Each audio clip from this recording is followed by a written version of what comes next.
Have you ever found yourself looking back at a decision and it just felt, well, wrong? Mm-hmm. Or maybe you were totally sure about something, completely convinced, and then, whoops, turns out you were way off. Oh, absolutely. I think we've all been there. It happens. Yeah. Well, today we're doing a deep dive into exactly that, the Yeah. really fascinating world of how we judge things and make decisions. We're exploring the hidden workings of our own minds. Right. And we're drawing on some pretty profound insights into, human cognition, specifically the work around what's often called System 1 and System 2 thinking. And biases, heuristics. Those things too. Exactly. Biases and heuristics.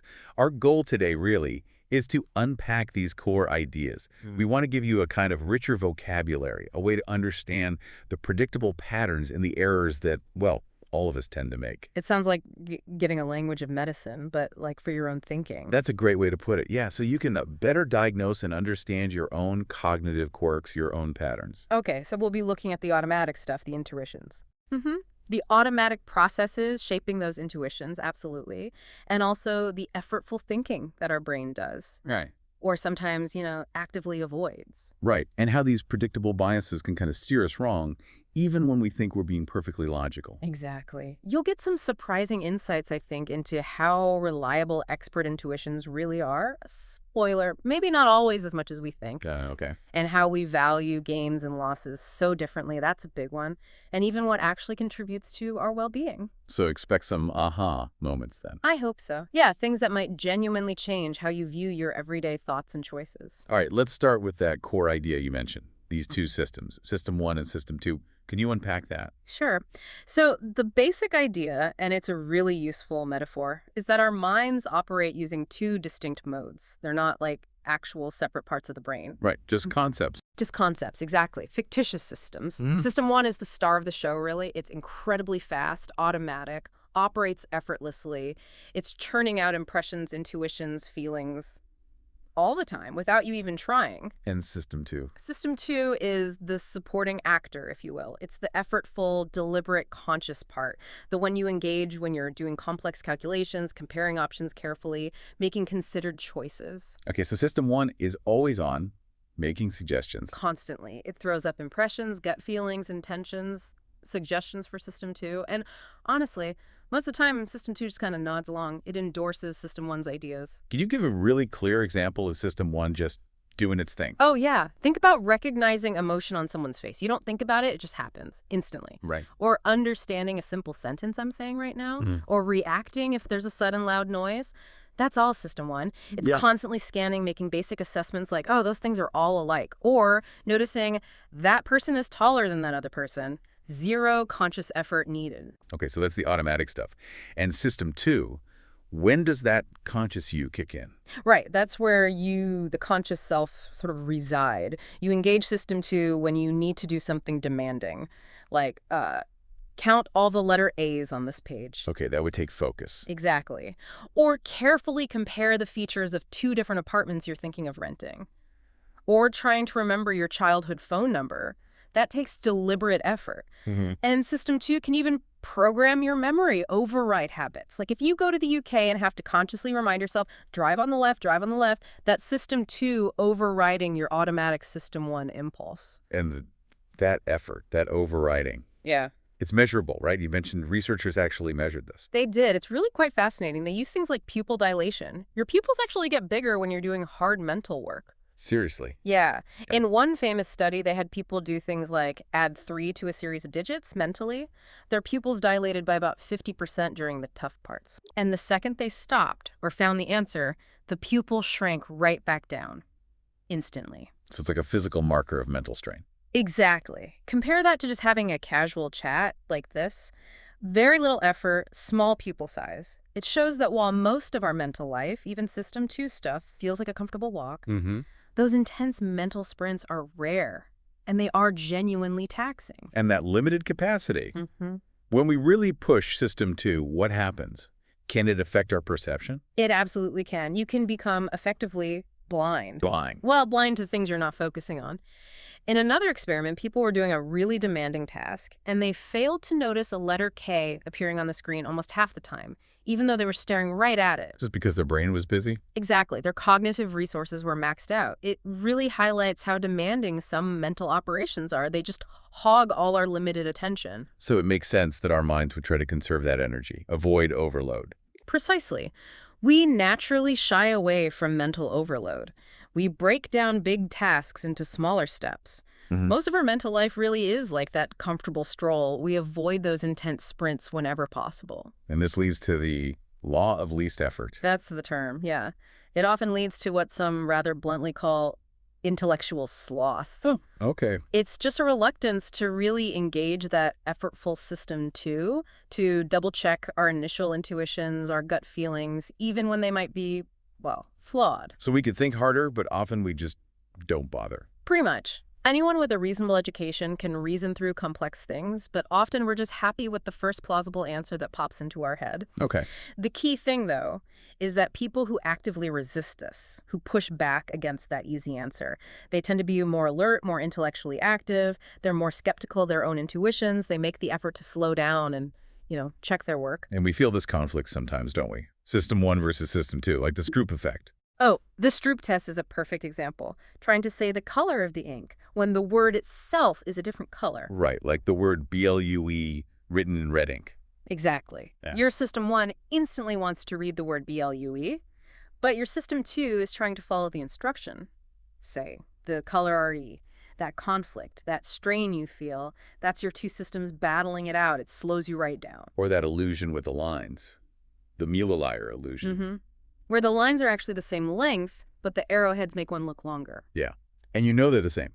If you measure them, System 2 knows the truth. But your System 1 still sees one as longer. That initial impression is incredibly persistent. So knowing isn't always enough to change the feeling. Not at all. To resist that illusion, you have to actively learn to mistrust your impression. You have to consciously bring in System 2's knowledge.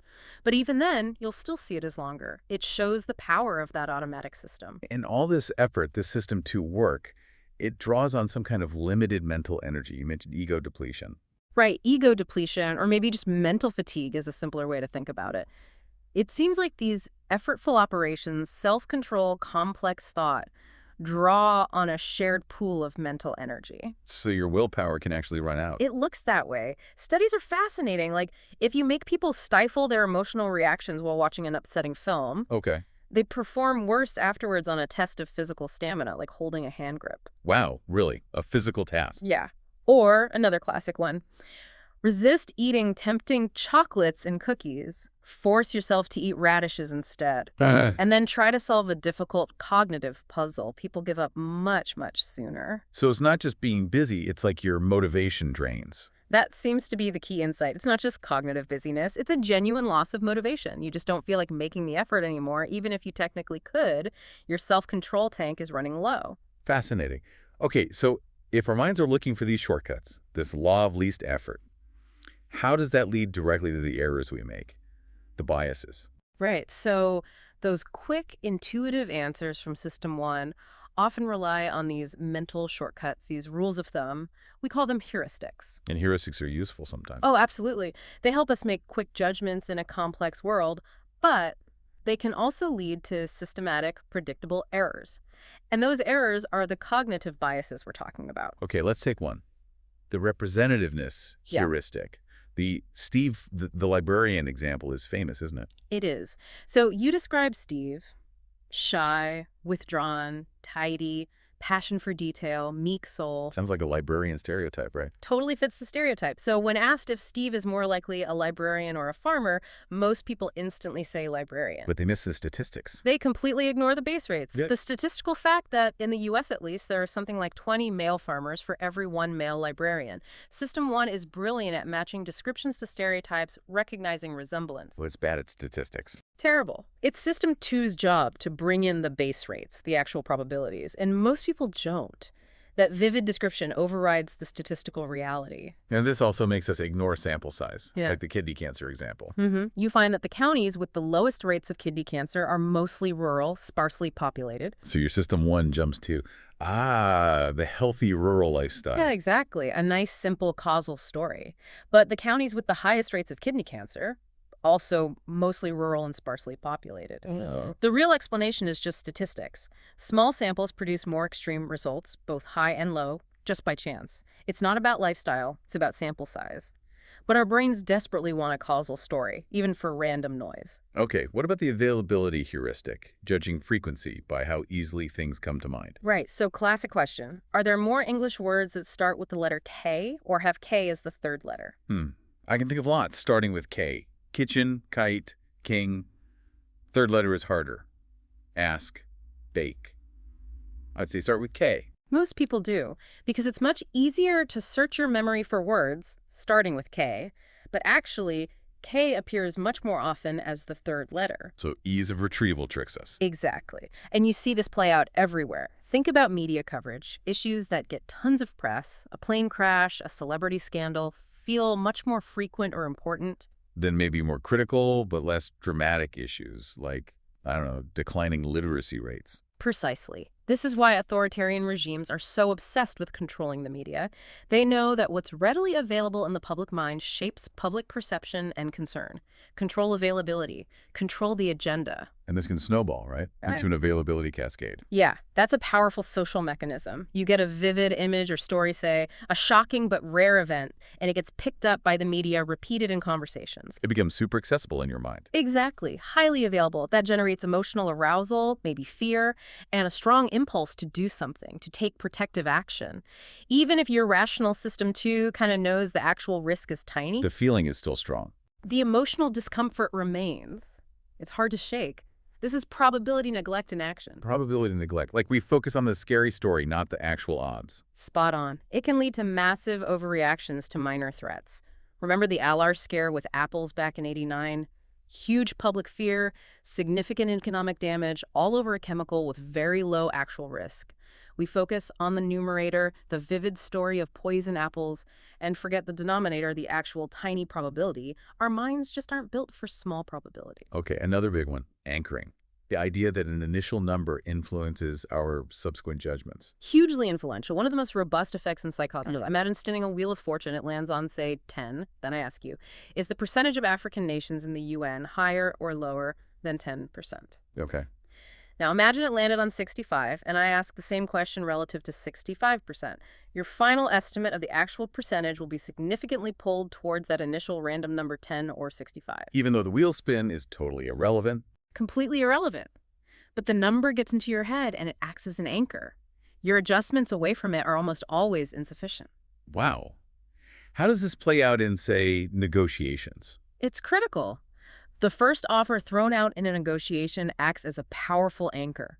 If a seller lists a house at a really high price, it makes that price seem plausible. It anchors perceptions of the house's value. So what's the advice then?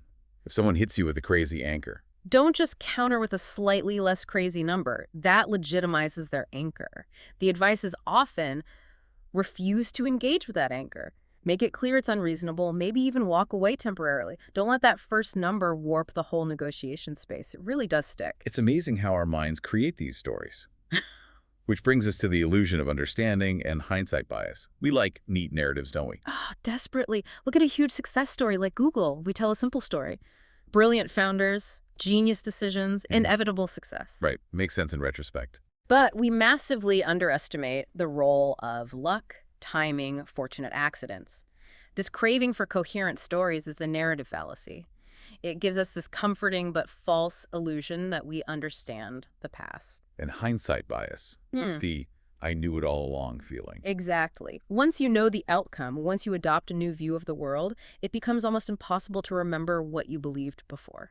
You rewrite your own history. So we judge past decisions based on how they turned out. We do. It's called outcome bias.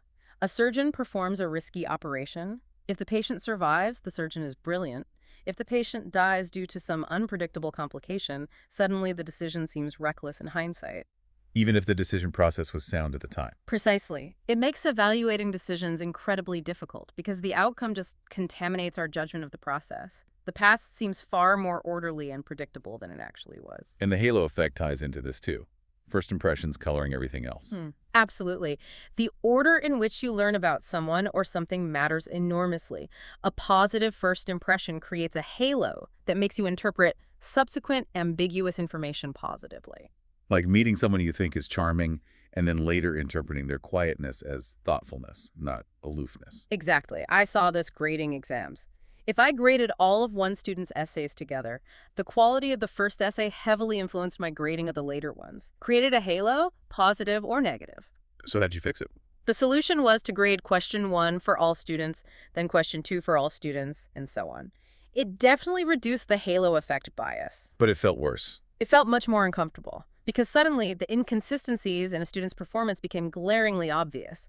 Without the halo smoothing things over, you see the bumps. Wow. And the halo can even make us think causality runs backwards. Yeah, that's a subtle one. Like, we see a company is failing and we conclude the CEO must be rigid and unimaginative. But maybe the CEO seems rigid because the company is failing under difficult circumstances, not the other way around. The negative halo of failure colors our perception of the leader. This all seems to feed into this idea you mentioned earlier, WYSIED. What you see is all there is. WYSID, yeah. It's a key feature of System 1. It takes whatever limited information is currently available and immediately constructs the most coherent story possible from it. Like jumping to conclusions. Exactly. You hear someone is intelligent and strong. System 1 instantly pictures a good leader. It doesn't stop and ask, wait, what else do I need to know? Are they also cruel, corrupt? It just runs with the info it has. Creates the best story from the fragments. The most coherent story with great cognitive ease. And even if new information comes in later that contradicts the story, that first impression, that initial coherence is really sticky. There's a bias towards it. And emotions play a big role here, too. The affect heuristic. Oh, hugely. When emotions are involved, conclusions often dominate arguments. People let their likes and dislikes their effect determine their beliefs about the world. Like if you dislike nuclear power, you'll believe the risks are high and the benefits low. Precisely. Your feeling drives your assessment of risk and benefit rather than the other way around. And it links back to the focusing illusion: whatever you're feeling or thinking about right now looms large. Asking someone about their dating life right before asking about their overall happiness can massively sway their answer. That one aspect temporarily fills their mental view. Okay, let's shift gears slightly. What about expertise? Can we trust expert intuition, like a chess master seeing a winning move instantly? Right. Expert intuition feels like magic sometimes. But the research suggests it's nothing more and nothing less than recognition. Recognition. Yeah. After thousands and thousands of hours of practice, experts build up this huge library of patterns in their minds.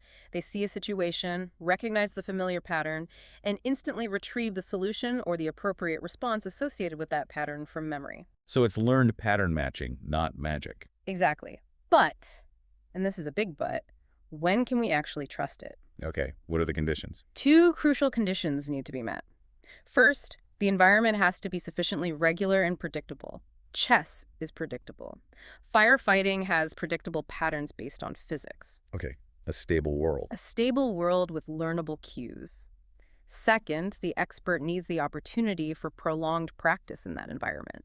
Thousands of hours to actually learn those regularities and get feedback. So what about fields where things are less predictable, like stock picking or long-term political forecasting? Those are often what we'd call low validity or even zero validity environments.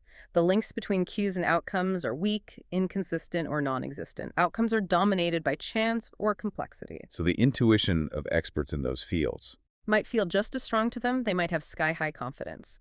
But the actual validity, the accuracy of that intuition is often very low, sometimes no better than chance. The key thing is, confidence is a poor indicator of accuracy, especially in noisy, unpredictable domains. That makes a strong case for using algorithms or formulas in those situations, doesn't it? But people often resist that. They really do. But the evidence, going back decades to Paul Meal's work, is overwhelming. Simple statistical algorithms consistently outperform human experts in predicting outcomes across a huge range of domains: medical diagnoses, loan defaults, academic success, you name it. Why? Why are algorithms better? 2 main reasons, really. First, they're better at picking up on weakly valid cues, subtle indicators that humans might miss or dismiss. Second, and this is crucial, they apply those cues consistently, every single time. Unlike humans. Unlike humans, who are, as Meal put it, stubbornly unreliable, our judgments vary based on mood, recent experiences, fatigue, even when looking at the exact same information twice. An algorithm just applies the rule, no variations. The APGAR score for newborns is a fantastic example of this, right? The brilliant example. Before Virginia Apgar developed her simple five-factor score in the 1950s, doctors used their clinical judgment to assess newborns. They often missed critical signs. And the APGAR score standardized it. Exactly. Heart rate, respiration, color, muscle tone, reflex irritability. A simple checklist, scored consistently. It's credited with saving countless infant lives just by replacing subjective judgment with a simple, reliable formula, still used everywhere today. But getting people to use these formulas can be tough. You mentioned resistance from flight instructors. Oh, yeah. When we developed a structured interview process based on key attributes for success as a pilot cadet, the experienced interviewers hated it initially. They felt it turned them into robots, took away their intuitive skill. So what happened? We compromised. We had them conduct the structured interview first, score the specific dimensions, then give their overall intuitive rating. And the result? The structured ratings alone were much better predictors of actual cadet performance than their unaided intuition. And interestingly, adding their intuitive rating after the structured interview improved the prediction slightly more. So structured data first, then intuition, that combination worked best. But intuition alone was clearly inferior. That structured approach helps combat things like regression to the mean. That's another really counterintuitive engine. Hugely counterintuitive, but so important. The flight instructor story is classic. This instructor noticed, quote correctly, that when he praised a cadet for an exceptionally good landing, they usually did worse the next time. Okay. And when he yelled at a cadet for a terrible landing, they usually improved the next time. So he concluded, punishment works, praise doesn't. Exactly. His observation was spot on, but his causal inference was totally wrong. He was just observing regression to the mean. Can you explain that simply? Sure. Think of any performance that involves some skill and some luck. An exceptionally good performance probably had good skill and good luck. An exceptionally bad one likely had poor skill and bad luck. Right. The next time they perform, the skill level is likely similar, but the luck factor is random. It probably won't be as good after great luck, or as bad after terrible luck. So performance naturally drifts back towards their average, or the mean. Regardless of the praise or punishment. Exactly. The change would likely have happened anyway, but our minds crave causal stories, so we attribute the change to our intervention, the praise or the yelling. It's a powerful cognitive illusion. And our natural predictions don't account for this regression. We expect extreme results to continue. Generally, yes. Our intuitive predictions are often non-regressive. If a student gets an amazing score on the first test, we predict they'll ace the course. We don't sufficiently account for the fact that their first score might have been partly luck, and their future scores are likely to be closer to their average. So being aware of regression means making more moderate predictions. It does. If you consciously regress your predictions toward the mean, you'll make fewer extreme errors. You won't always correctly predict the outlier, the student who does become a superstar, but overall, your predictions will be much more accurate and less biased. It's about improving average accuracy. Okay, let's move into the psychology of choices.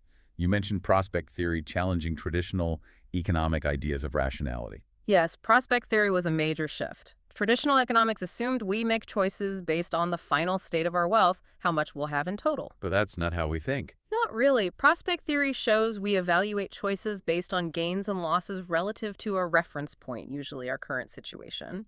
And crucially, we are loss-averse. Meaning losses hurt more than gains feel good. Much more. For most people, the psychological pain of losing, say, $100 is roughly twice as intense as the pleasure of gaining $100. Twice as intense. Wow. And how does this affect our willingness to take risks? It leads to what's called the fourfold pattern. When we're considering gains, we tend to be risk-averse. We prefer a sure gain over a gamble with a potentially higher expected value, but also a risk of getting less. Like taking a guaranteed $240 instead of the 25% chance at $1,000? Exactly. Most people take the sure thing. But when we're facing losses, we flip. We become risk-seeking. We'd rather take a gamble with the chance of losing nothing, even if it means risking a bigger loss, than accept a smaller, certain loss. Like choosing a 75% chance to lose $1,000 over a guaranteed loss of $750. Yes. Most people will gamble in that situation hoping to avoid the loss altogether. Our risk tolerance completely changes depending on whether we're framing the decision in terms of gains or losses. And this loss aversion also explains the endowment effect, why we value stuff more just because we own it. It's a direct consequence. The classic experiment gave people a coffee mug. Okay. Those who got the mug, the owners, demanded about $7 on average to sell it, but people who didn't get a mug, the buyers, were only willing to pay about $3 for the exact same mug. Just because owning it made losing it feel painful. Precisely. Giving up the mug feels like a loss, and losses loom larger than gains. Yeah. So owners need more money to offset the pain of loss than buyers are willing to pay for the pleasure of gain. It happens even with babies and toys. Once it's mine, its value goes up in my mind. This must make us resistant to change, right? The status quo bias. Absolutely. Loss aversion creates this powerful conservative force. We tend to favor sticking with what we have, our current job, our current neighborhood, our current investments, because the potential losses from changing loom larger than the potential gains. It's like a gravitational pull towards keeping things the same. It really is, and it makes negotiations incredibly tricky. When you make a concession, it feels like a loss to you. But to the other side, it's just a gain. Because losses hurt more than gains feel good, concessions are psychologically more costly for the giver than they are beneficial for the receiver. That asymmetry makes reaching agreement hard. It all feeds into this idea that bad is stronger than good. That's a great summary of a lot of research. Think about it. One cockroach ruins a bowl of cherries, right? Yeah. But one cherry does absolutely nothing for a bowl of cockroaches. Bad things, bad emotions, bad feedback, bad parents, bad impressions, just have more impact, more staying power than good ones. Our brains are wired to react more strongly to threats and negativity. It's probably an evolutionary survival thing. Even in sports. You mentioned golfers. Yeah, research on professional golfers found they putt more accurately when trying to avoid a bogey, which feels like a loss against par, than when trying to make a birdie, which feels like a gain.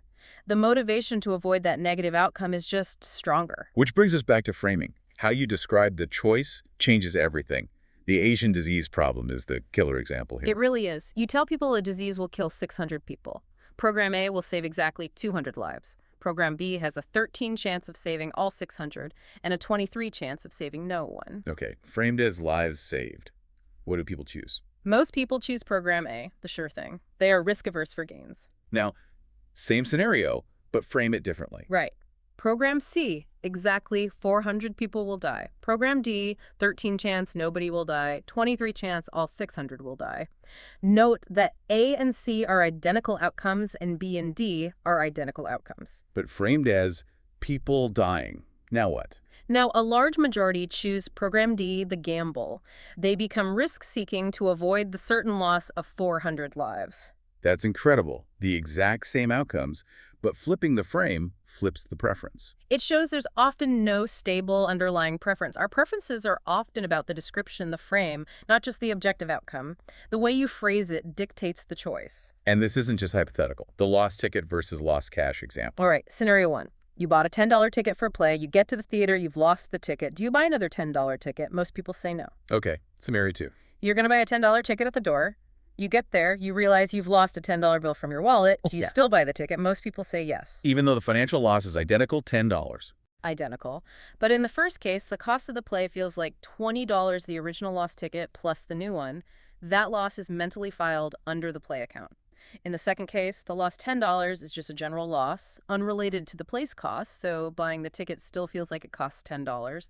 It's all about mental accounting. And even things like MPG for cars can be a misleading frame. Totally. Miles per gallon feels intuitive, but it's deceptive for comparing fuel savings. Improving a gas guzzler from, say, 10 mpg to 12 mpg saves way more gas over 10,000 miles. More than improving an efficient car. Yes, more than improving a car from 30 mtg to 50 mpg. The savings from 10 to 12 mpg are 167 gallons over 10,000 miles. The savings from 30 to 50 are only 133 gallons. Wow, that's counterintuitive. It is. If we used gallons per mile instead, the savings would be much clearer and more linear. The intuitive frame isn't always the most informative one. These framing effects have huge real-world consequences, especially in policy, like organ donation. A classic example. Countries where you have to actively opt in to be an organ donor have incredibly low donation rates. Countries where the default is that you are a donor unless you actively opt out have near universal donation rates. Just changing the default choice makes a massive difference. Massive. This is the idea behind libertarian paternalism, or nudging. You don't force people, You preserve their freedom to choose, but you design the choice architecture, like the default option, to gently steer them towards decisions that are likely in their own best interest. It's powerful stuff. Okay, finally, let's talk about our experience of life itself. Yeah. The idea of the two selves, the experiencing self and the remembering self. Right. This is a really profound distinction. The experiencing self is the part of you that lives life moment by moment. It feels the pain, the pleasure, the boredom, the joy as it happens. It answers the question, does it hurt now? And the remembering self. The remembering self is the storyteller. It's the part that looks back, evaluates experiences after they're over, constructs the narrative of your life. It answers the question, how was it overall? And crucially, these two selves don't always agree. The colonoscopy study is the famous illustration here. It's a striking one. Patients undergoing colonoscopies reported their pain levels moment by moment. That's the experiencing self. Afterwards, they gave an overall rating of how painful the procedure was, remembering self. And what predicted the overall rating? Not the total amount of pain experienced, and incredibly not how long the procedure lasted. The retrospective rating was almost entirely determined by the average of the pain at the worst moment, and the pain felt right at the very end. The peak end rule. The peak end rule. And duration, neglect, the length of the unpleasantness barely mattered to the remembering self. One patient could suffer less overall, shorter procedure, but if it ended badly, their memory of it was worse than someone who suffered more overall, longer procedure, but had a gentler ending. We even saw this in a study with hands in cold water. People chose more pain overall. They did. Participants put one hand in painfully cold water for 60 seconds, then the other hand for 90 seconds, 60 seconds of the same cold water, plus 30 seconds slightly less cold. So the second experience was longer and involved more total pain. Definitely more pain overall. But when asked which experience they'd prefer to repeat, a majority chose the longer one. Why? Because it ended less painfully. The remembering self preferred the trial with the better ending, even though the experiencing self suffered more. It chose the better memory over the better experience. System 1's tendency to average or use prototypes rather than sum up experiences leads to these bizarre less is more effects. So our remembering self is really building a story, focusing on highlights and endings. Exactly. It's like life is a narrative, and the remembering self cares most about the significant moments, peaks, and how the story concludes, the end. Duration doesn't seem to count for much in the final evaluation. Like judging someone's life. Doubling the happy years didn't make it seem better. Right. In one study, people read about Jen, who lived a happy life until age 30. Another group read about Jen living the same happy life until 30, plus 30 more years that were merely pleasant. Doubling the duration of her life had zero effect on how desirable or happy her life was judged to be overall. Duration neglect again. What about vacations? The amnesic vacation thought experiment. Yeah, how much would you value a fantastic vacation if you knew all your memories of it, photos included, would be erased the moment it ended? Probably a lot less. Most people say the value plummets.